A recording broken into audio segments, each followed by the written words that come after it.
And I understand why they say that. He was not a good president. Look at what happened with Iran. That was a disaster. What Iran did to him, they tied him up in knots. The reason Ronald Reagan probably became president. من نمیگم این سخنان داره از زبان شخصیتی بیرون میاد که امریکایی رئیس جمهور امریکا بوده و ما 45 ساله داریم میگیم آقا توطئه بین المللی بوده.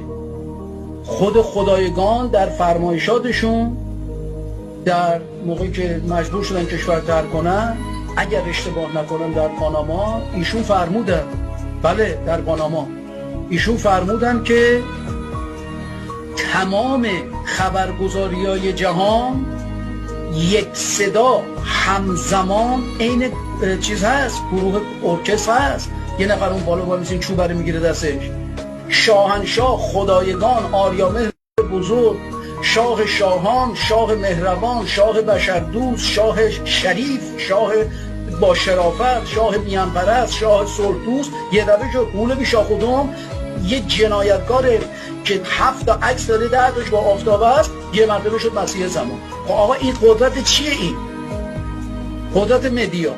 ولی عزیز دلم، برادر من، هم میهن من، دلسوز به ایران و ایرانی، اشتباه داری میکنی.